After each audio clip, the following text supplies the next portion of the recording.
Is it working? Are people on?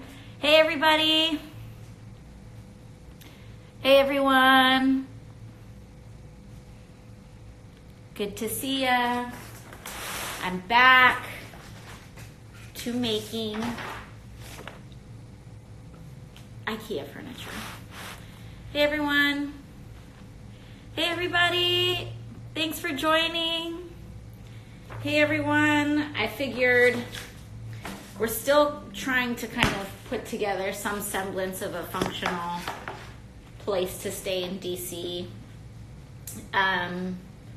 So I have to make a file cabinet to hold my very important files for my house.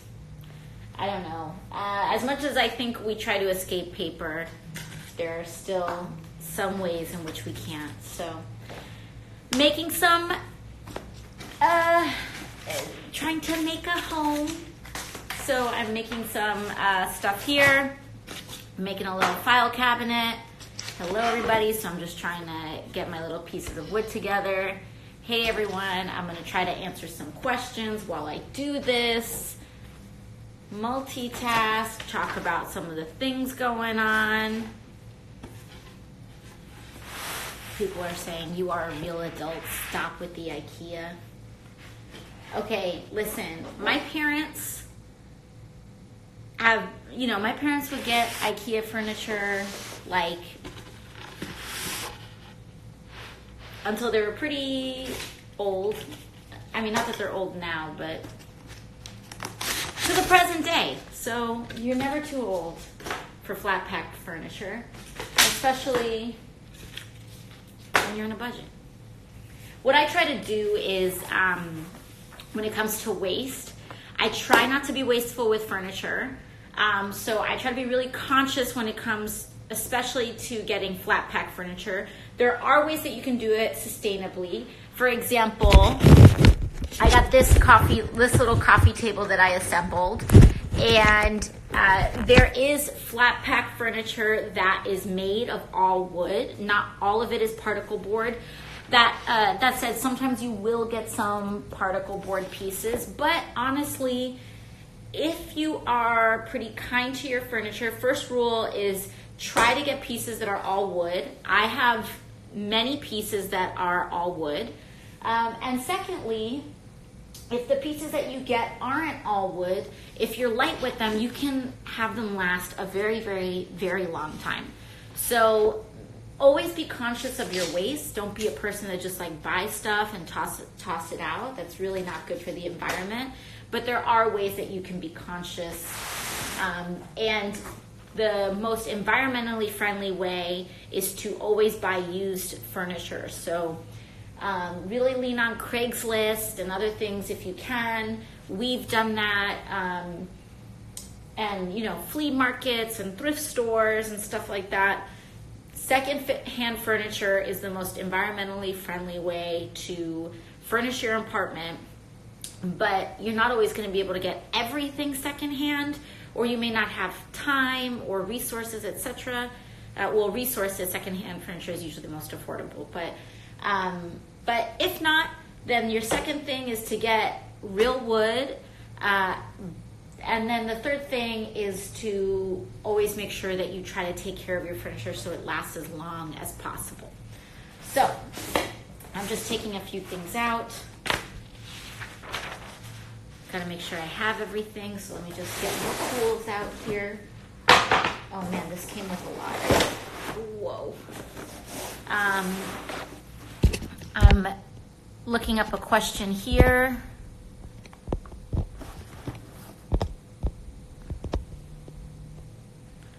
Let's see.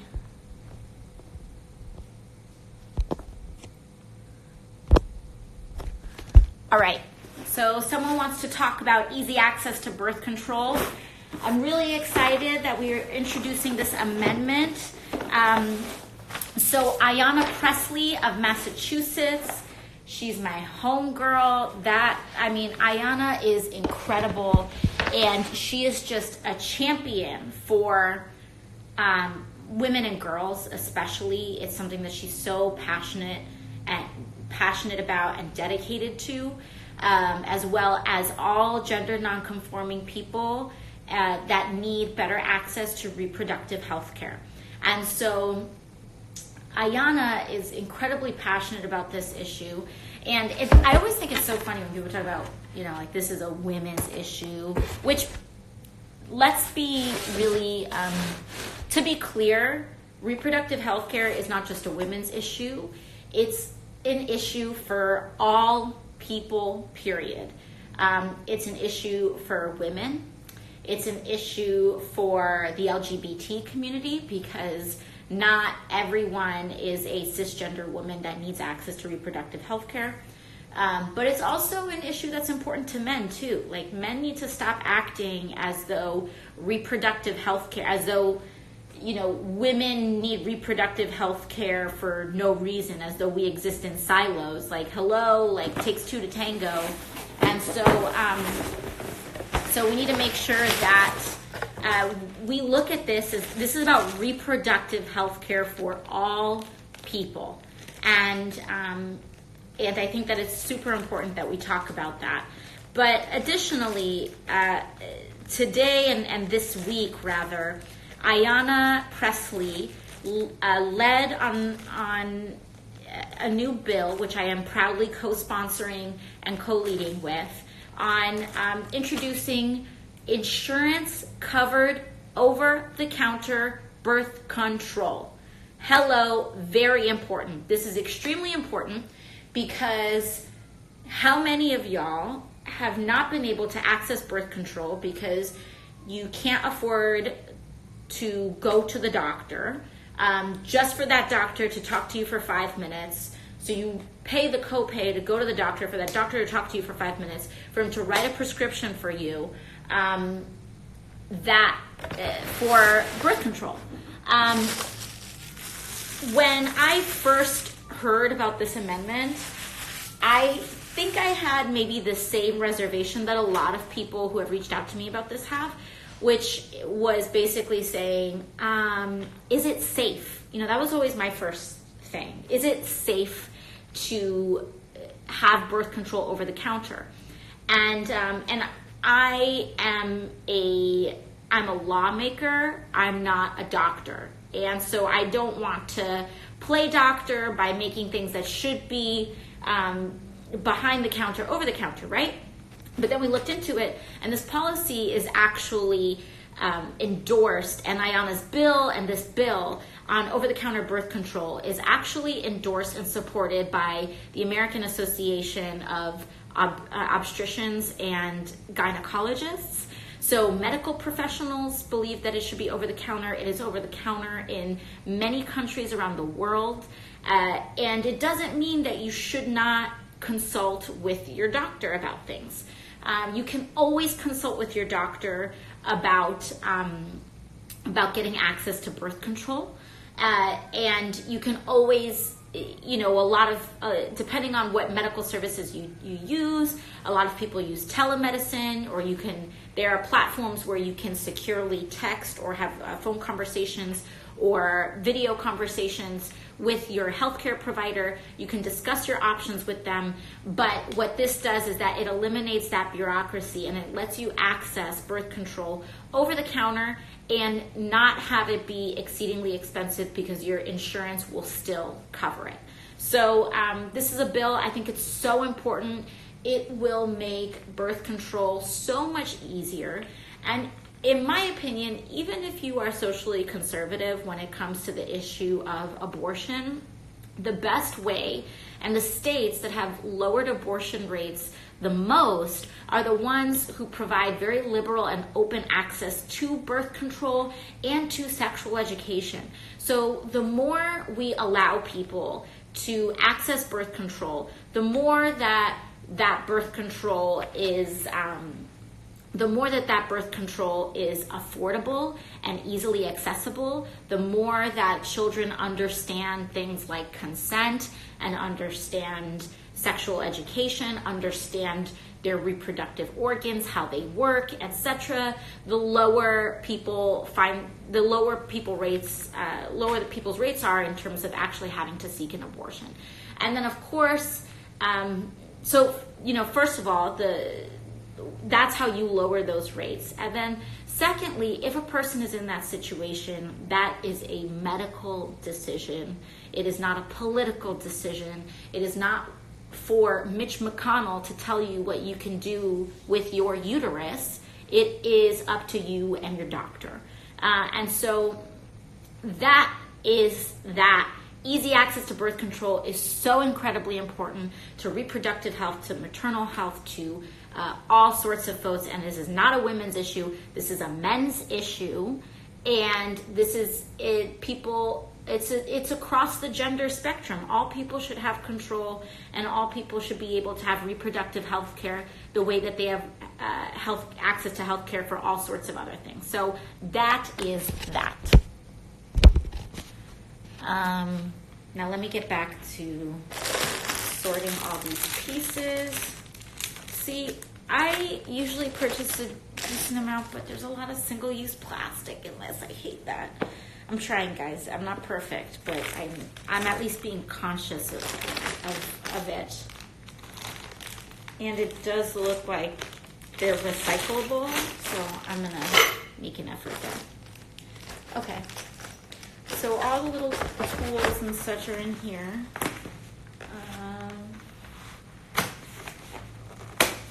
Looking for my, here we go.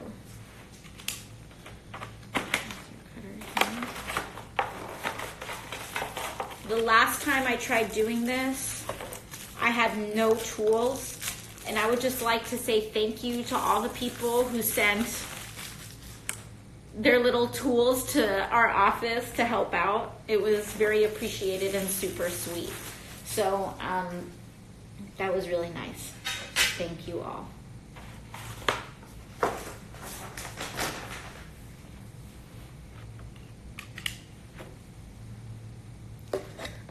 Okay.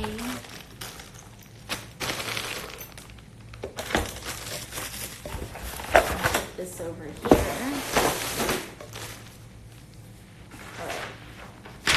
Got my tools. Let me see what other questions we got going on here.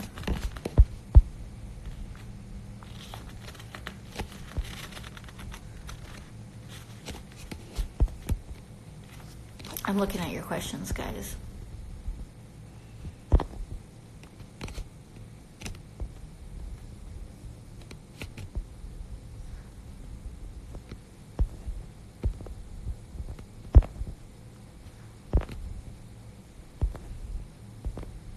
Sorry, guys, I'm just taking a look at your questions.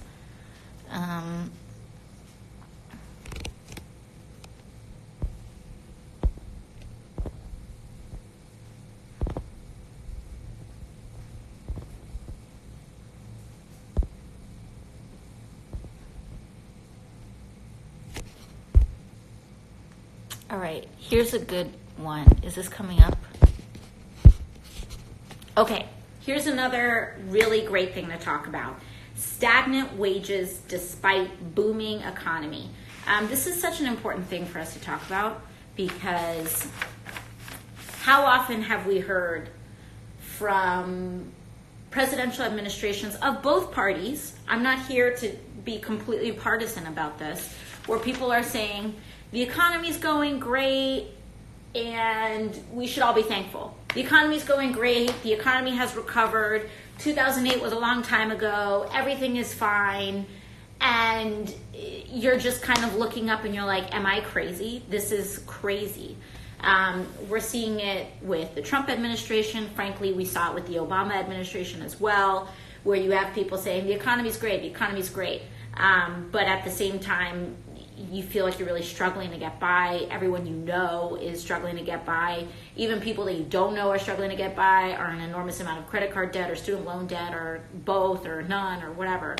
And that is because the way that a lot of people try to measure the health of the economy is in overall GDP, which is gross domestic product, just the overall value and worth of the economy. So overall GDP could be booming, but the actual lived experience of people is not. And that is happening. I would argue that is happening now. I would argue that happened as well during the Obama administration. People at times called it, like, I think it happens all over the place.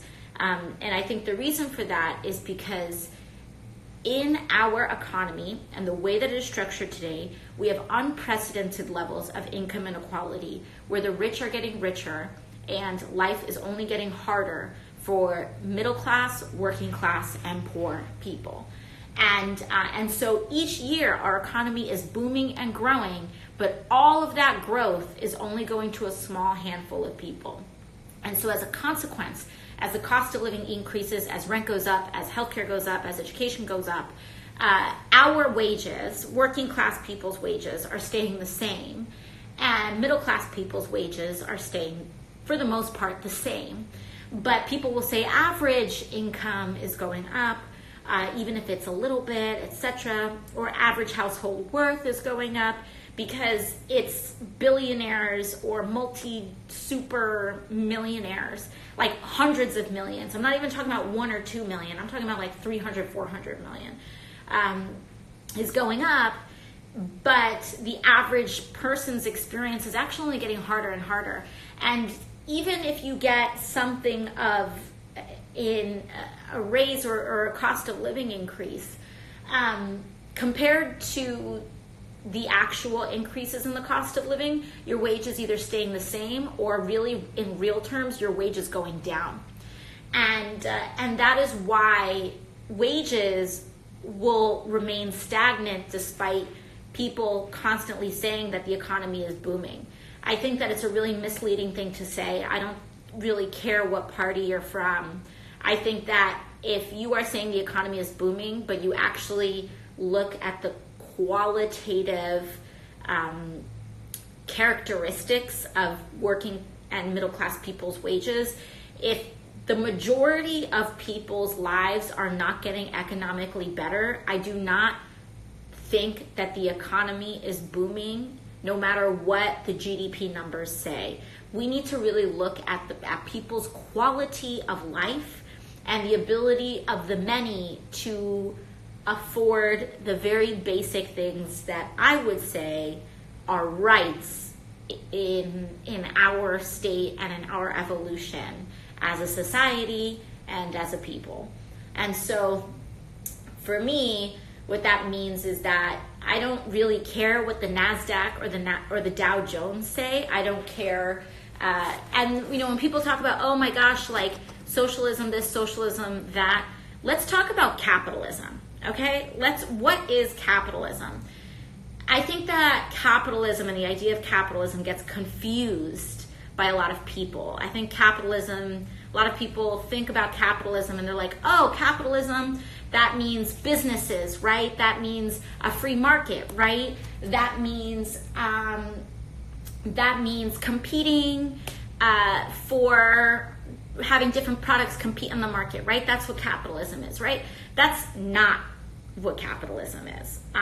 You can have free market economies with mixed economies, which mixed economies exist. You can have free market economies with democratic socialist businesses. What on earth is a democratic socialist business? And a perfect example of that is worker cooperatives.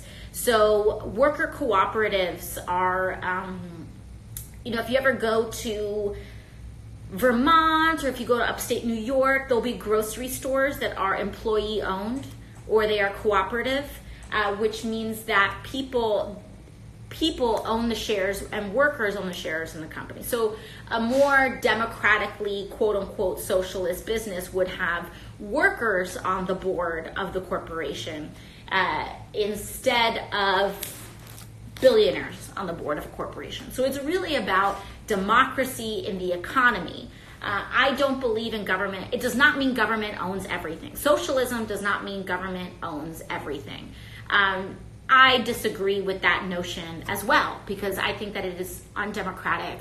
I think that it is very easily corrupted, and I don't think that that's a good thing. But I do think that having more democracy in our economy, aka worker power, worker accountability, is a very positive thing. We do see healthy models of that, thank you very much, in the world. We see healthy models of that in businesses, and we see healthy models of it all over the place. Now, I do think that there are certain sectors where in overt for-profit incentive is not healthy, and that a public option, at minimum, a public option is a healthy and good thing. One example of that, public schools. If we had to pay, imagine if we had to pay tuition for our kids to go to school from kindergarten all the way through 12th grade. It would be untenable, unfeasible. And we would have to rely on businesses that are always trying to profiteer. Imagine if Walmart ran your public school. That does not sound fun at all. And so some people are able to send their kids to private schools. You can do that if that's what you want to do. If you want to pay $30,000 to send your kid to kindergarten, which some people do in New York City, that's your business. But we as a society have decided that it is important and that it is vital enough that we provide a public option for elementary education in the United States. And that's what we do. We have a public option for public school. We have, guess what? We've decided that we're going to have a military. And that military is paid through, it is known as the common defense. We may not some people may have political views where you don't agree with that, etc. But it is a system that we have established. Other forms of public good, roads and bridges. Now, it's not to say that all of this is socialism, but it is to say that at a very minimum, many of these systems can be used as public options. And guess what? The military, when you look at the military is an original federal jobs guarantee. If you don't have flat feet, if you can pass like very basic exams and very basic levels of qualification, then you can enter the military and you will have a guaranteed job. You will have, with certain base income, health care coverage, etc. And so these are not foreign ideals. We have a socialized fire department and all these sorts of things. So when you kind of want to revert back to this notion of capitalism is really an ideology of capital, that the most important thing is to accrue capital at any and all human, environmental, and social costs. So it doesn't matter if your employees are peeing in bottles because they can't get a break and they don't have time to go to the bathroom. If they need to pack up 100 boxes in a day or in a shift, then that's what they need to do. And so all of that is to maximize profit. If you need to pay your workers less than a living wage so they can't afford to feed themselves and they have to go on SNAP or WIC even though they're working 40 hours a week, that's capitalism. It is an ideology to maximize profit and capital at any human and environmental or social cost. And what we're saying is there are some things in life and some things in society that should not be for sale. Your right to health care should not be sent to the highest bidder. Your ability to stay alive and access insulin because you are diabetic should not go to the highest bidder.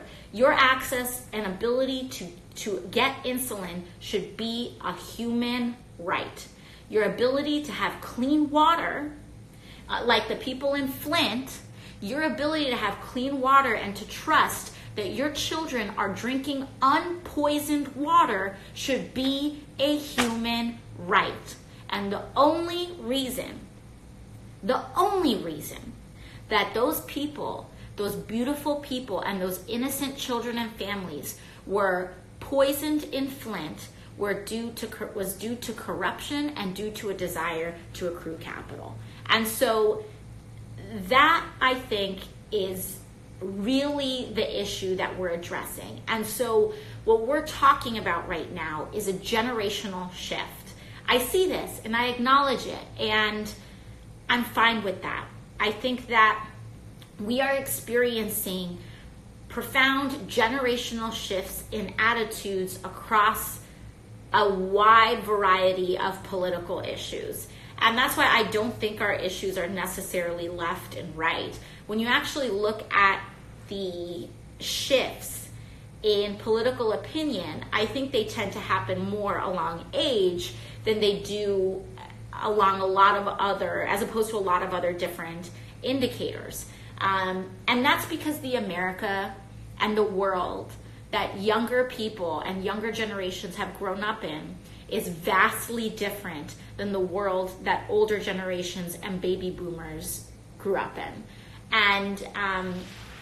And so we've never seen a capitalist society that has resulted in the true benefit of the many. And for millennials, we were born after the Berlin Wall fell.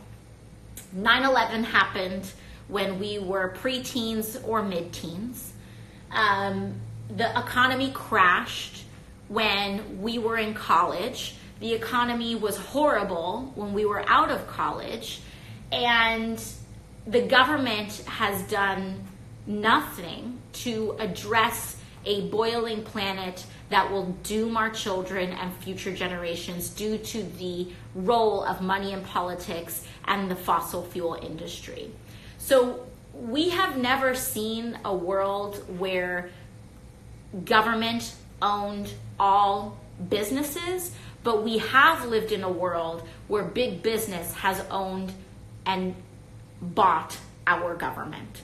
And it has resulted in catastrophic consequences. It has resulted in unprecedented amounts of student loan debt that prevents us from living our lives, starting families, purchasing homes, getting a vehicle, whatever, paying our rent.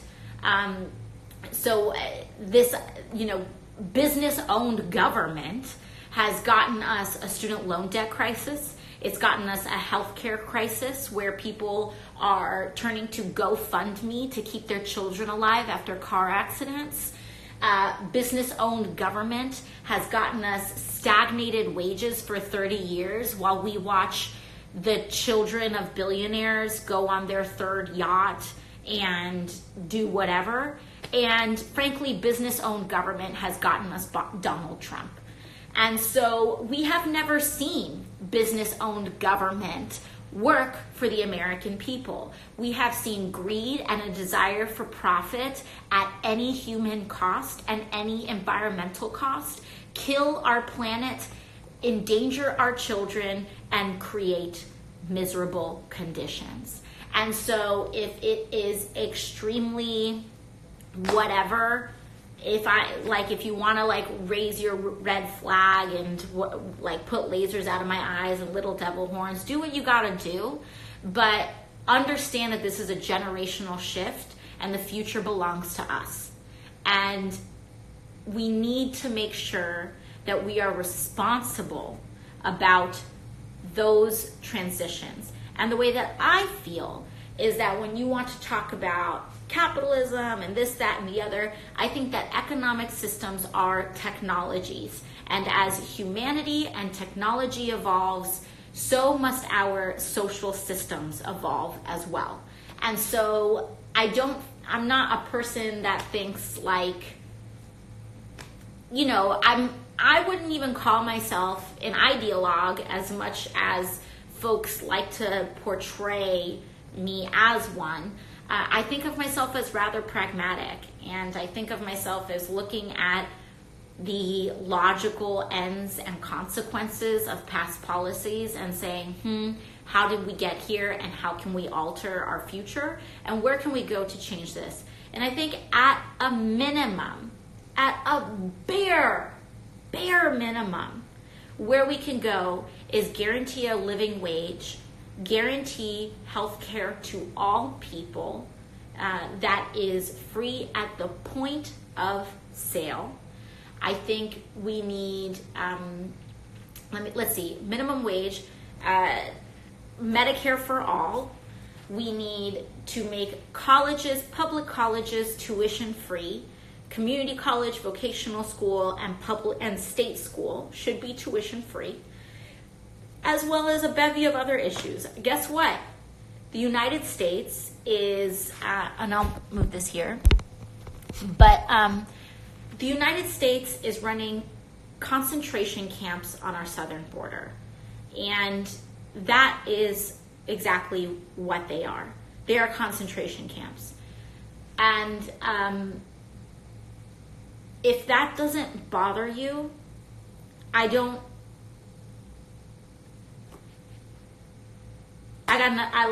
we can have, okay, whatever. I want to talk to the people that are concerned enough with humanity to say that we should not, that never again means something. And that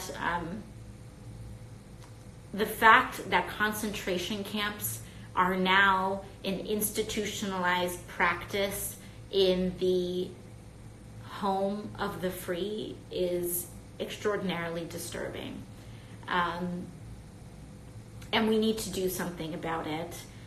This week, immigrant children were moved to the same internment camps where the Japanese were held in the earlier 20th century. And this is not even about a crisis this is not just about the immigrant communities being held in concentration camps being a crisis. This is a crisis for ourselves. This is a crisis on if America will remain America in its actual principles and values, or if we are losing to an authoritarian and fascist presidency. And so I think that is, I don't use those words lightly. I don't use those words to just throw bombs. I use that word because that is what an administration that creates concentration camps is. A presidency that creates concentration camps is fascist. And it's very difficult to say that because it is very difficult to accept the fact that that is how bad things have gotten. But that is how bad things have gotten. All right, I'm like way behind on making this thing. All right, I'm going to start with these things maybe. Or maybe not. I start with these things.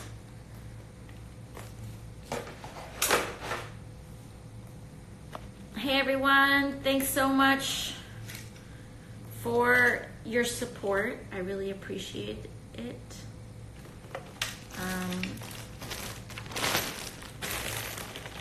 As I try to make sense of all these parts.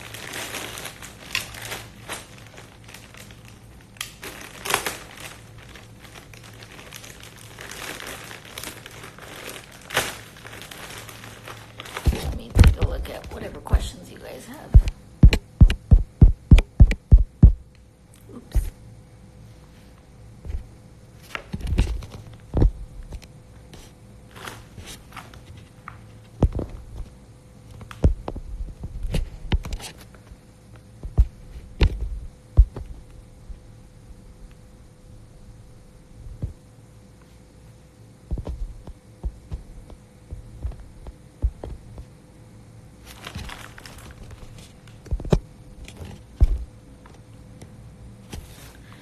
Okay, someone said, how do you get free soil in NYC?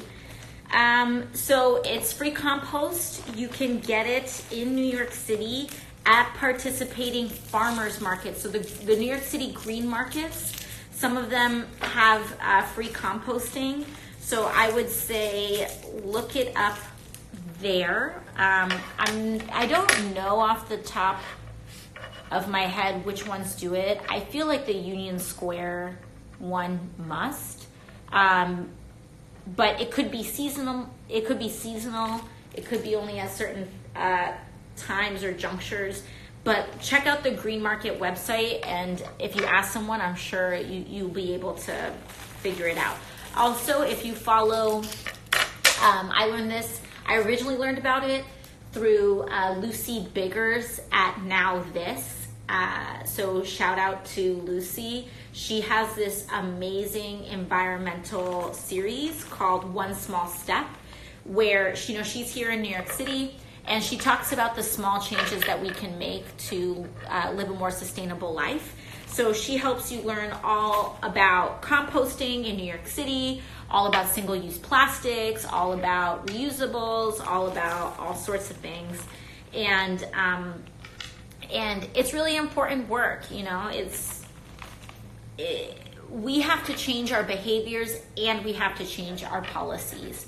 And so until we are able to build enough political power to create transformative changes in our policies, which is up to us as well, we need to organize and make sure that happens. Changing the way that we consume is kind of a way of voting in our economy. And so I think it's really important to not shame people for making choices that are less sustainable, because oftentimes those choices are very much dependent on your economic status. For example, I find that if you go to a bodega, a lot of the stuff is like single-use stuff that is wrapped up. It's really hard to be zero waste if you rely on a bodega for your meals. So I'm really conscious about making sure that we don't shame people for making less sustainable choices. But it is really important that we kind of come together and figure it out. And in those small changes that we can make, we do make them. For example, I no longer use disposable razors. I use single blade razors. And what's amazing is that a permanent single blade stainless steel razor can cost just as much as a pack of disposable razors. I always used to feel so guilty throwing away disposable razors, because it felt like such a huge waste to me every single time. And also the instructions on disposable razors, it's like, use it 3 times before you throw it out. And I'm like, first of all, no. Second of all, that's so wasteful. It's this whole handle, it's this whole injection mold plastic handle, and you use it 3 times and throw it away. That's the worst. So I got a stainless steel razor, and first of all, it saved me so much money. And that's the nice thing, is that not always, but there are a lot of times where your sustainable switches save you a ton of money. So I got a stainless steel razor. It cost me like $12 or $15. And now for the rest of my life, the razors themselves, it's like a year's supply of them are like, I don't even know, not a lot of money. They can come down to like 5 cents a razor, and you can use each razor a lot, and then you're able to recycle all of the razors, and the razors are incredibly recyclable and reusable. So it's a small switch, but it has saved so much plastic from coming out of my household, and that's really great. And let's see, they're like some of the most basic switches are some of the most transformative ones. So if you think about what activities you can replace every day, I have reusable mugs and reusable water bottles. And what I've learned, the trick to it for me, is to have several. So I don't just have one reusable coffee mug. I have, like, honestly, maybe 4 or 5. And it's really nice because if you put it in the sink, if you come home late one night, you put it in the sink, and you don't have a chance to wash it out that night. By the time you wake up the next morning, you can just grab your second one and then wash them both. And it's really nice, and you kind of can have a few of them if that's what's easier for you. I have multiple I have multiple reusable bottles, which are really great. And it does feel really good. It takes time, and then you also just forgive yourself. If you forget your reusable for the day, like, don't beat yourself up over it. Like, you know what? If you had to use that coffee cup that day, you had to use that coffee cup that day. But if you use your reusable 3 days out of 5, 4 days out of 5, that is such a huge and massive win. And just compare that to what it would have been if you never got one at all, or if you never tried one at all. So, so for me, the biggest reusables are probably a stainless steel single blade or double edged razor. I don't know, one of those.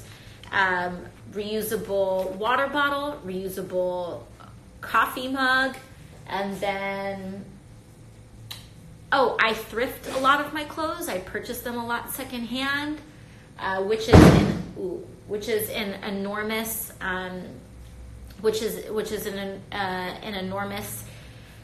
save on the economy.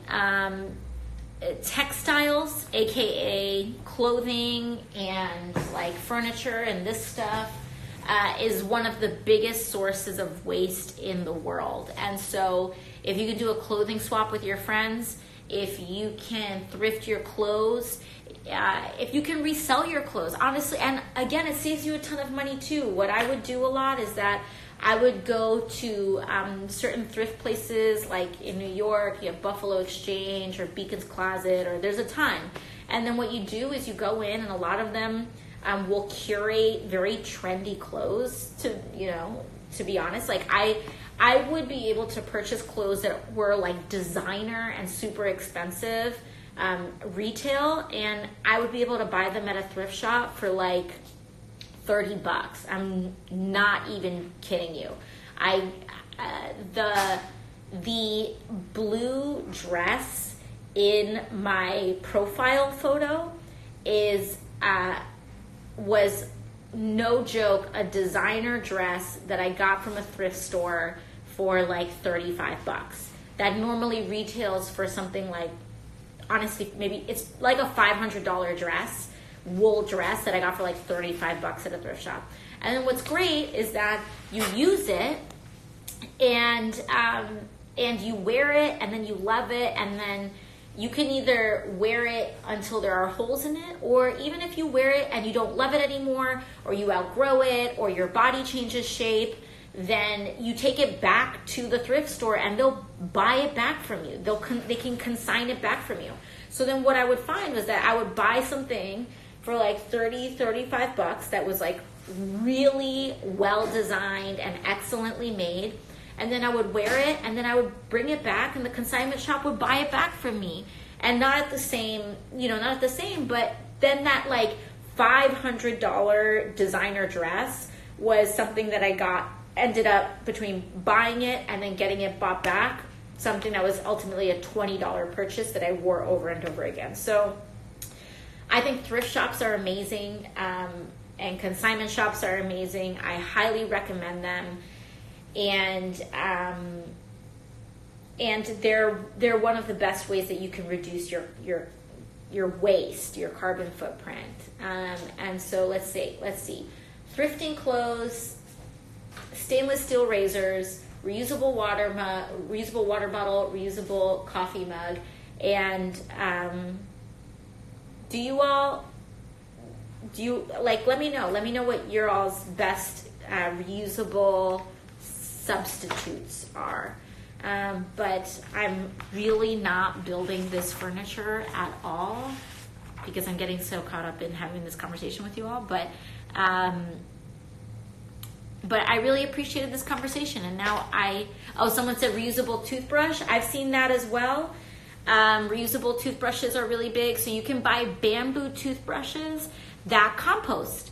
Plastic toothbrushes are another huge source of waste. And the really tough thing is that a lot of toothbrushes are very difficult to recycle. So, someone says, what do you think? Someone says, what do you think about reusable straws? I've got one right here. This is another great one. I have stainless steel straws in my apartment. Some people have glass straws. I really love them. I bring my own silverware. I have bamboo silverware that I bring places. In my apartment in New York, I have so many plastic silverware, like takeout things. It drives me nuts. It's a huge source of waste. And so anyways, if you can bring your own bamboo stuff, or if you tell Seamless or tell whomever, whatever your takeout people are, if you just tell them skip the plastic silverware, just use your stainless steel silverware, that's a huge thing. So I use reusable straws, metal straws when I can. I don't believe in outright bans of plastic straws because it is an issue for the disabled community, and it becomes very difficult for some people of certain disabilities to be able to live their lives. But I do think that maybe having plastic upon request, or having someone ask, do you need a straw? Would you like a straw? Before just automatically giving them to everybody is good, because sometimes it's a bummer when I don't want them, but sometimes it's automatically put kind of in my cup. So yeah, I have stainless steel straws. You can get them with the bend. You can get them without the bend. They're really great. All right, so I'm going to go finish making this furniture because I am not doing a good job right now. But I'll see you all. Thank you all so much for joining. And hopefully we'll do another live soon. Bye-bye.